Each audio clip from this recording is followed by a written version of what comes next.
Welcome to Fast Track Trustee. I'm King Richard, and today we're exploring the beginning. We will examine some history as well as some laws and acts passed in the United States and globally that have placed us in our current legal and financial position. But first, a disclaimer. None of this information is legal advice, nor is it tax advice. And what we teach at Fast Track Trustee is all for informational and educational purposes only. We will grow you to a trustee. You will become a trustee so that you can learn to steer your own vessel. You will need to make your own decisions, steer your own ships. And with Fast Track Trustee, you will learn and study, and so you can do all your due diligence.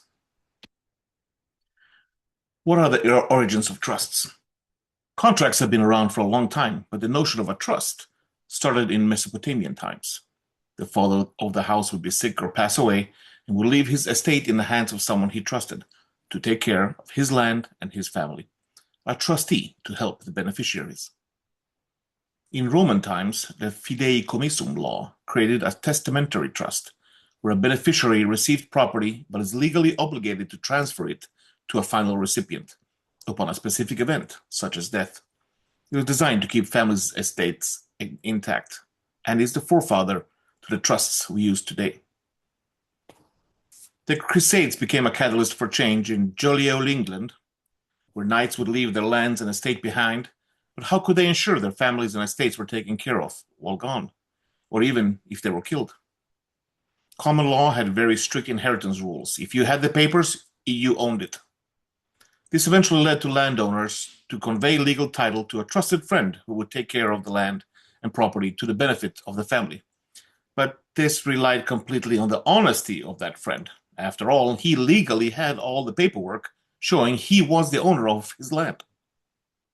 Eventually, this led to people complaining to the king over stolen property and such things, and the king eventually created the Court of Chancery, a court of equity. The friend's moral duty to take care of your family now became a legal duty. The Cestui Que Vie Act of 1666. The Cestui Que Vie Act was passed in England during the Great Plague and the Great Fire of London. It established a legal protocol for managing the estate of missing persons. If an individual was missing for 7 years, they were presumed dead, allowing their estate to be managed by a trustee.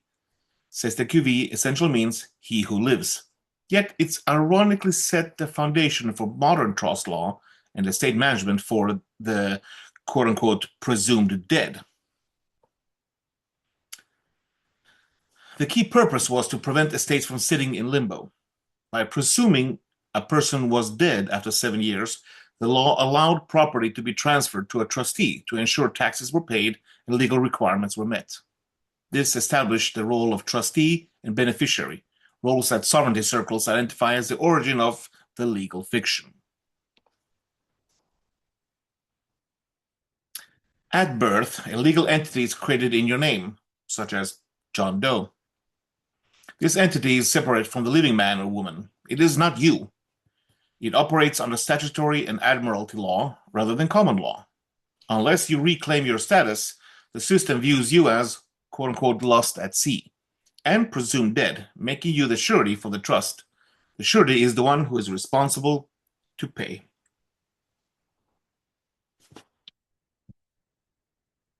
Puerto Rico is a U.S. territory with unique financial status. It is allegedly used to register birth trusts accounts with Government Development Bank of Puerto Rico. Because it lacks full constitutional protection, like the 50 states, it serves as a jurisdiction for offshore finance and the securitization of birth certificates and social security numbers.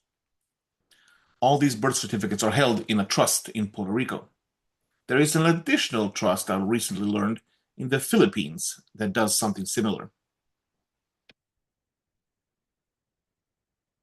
Your social security number, issued after your birth certificate, creates a trust account held by the United States Treasury. Your name, in all caps letters, represents this legal entity.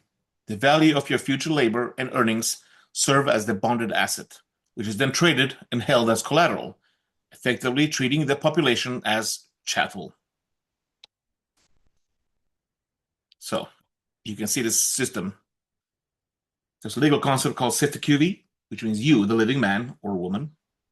The legal fiction is that which is created at birth via registration. The trust structure is that Social Security account in the Treasury. Puerto Rico is the situs jurisdiction for the offshore trust. It's conveniently sitting offshore of mainland United States. And then, of course, reclaiming status. We do this by correcting our position using tools like IRS Form 56 and affidavits, and many more. And this we will learn at Fast Track Trustee. Our path involves understanding the distinction between the living being and the legal fiction. By using revocable trusts and status affidavits, we move from the role of debtor to trustee and beneficiary. We recognize that the system relies on our consent, often given unknowingly through contracts, like driver's licenses. When you sign that document on your driver's license, you give them permission to pull you over. You give them permission to give you tickets. In 1913, the Federal Reserve Act created a private banking system, not a government agency. This system controls the issuance of Federal Reserve Notes, or FRNs, creating a debt-based currency. Through fractional reserve lending, banks lend money they do not have, turning money into debt and people into collateral. The United States Constitution, Article 1, Section 10, prohibits states from making anything but gold and silver coin legal tender. Real money is finite, hard to manipulate, and preserves value. It prevents unlimited government spending. Paper money, conversely, represents slavery by inflation and allows for total control over the economy.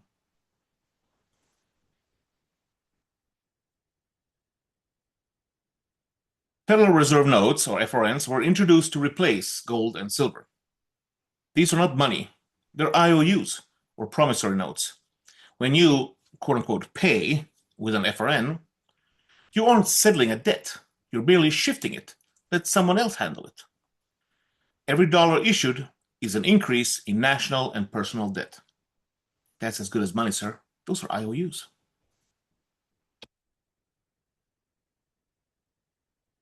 The killing of the gold standard.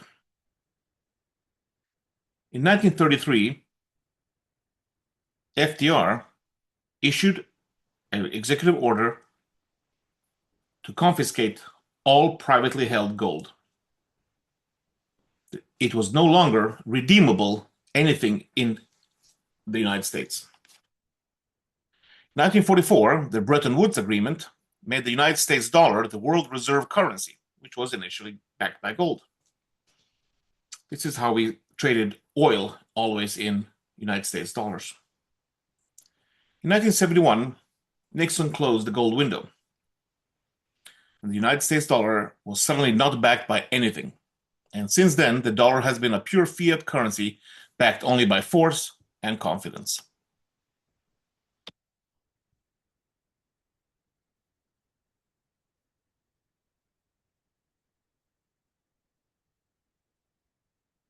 By 1971, the system became fully artificial. It relies on a Cestui Que Vie trust, treasury accounts, and the removable of tangible value. We are the backing for this currency. Our labor, our time are the assets they use to maintain this matrix of economic enslavement. They didn't kill gold. They replaced it with you. Your sweat and tears, your blood. Step out of the matrix. You must learn the rules and correct your status. Don't keep this knowledge to yourself. Share with your community. Tell others about Fast Track Trustee. Let's build a network of sovereign minds who know their worth and claim what is rightfully theirs. Come join us and the hundreds of other members at Fast Track Trustee and learn the process.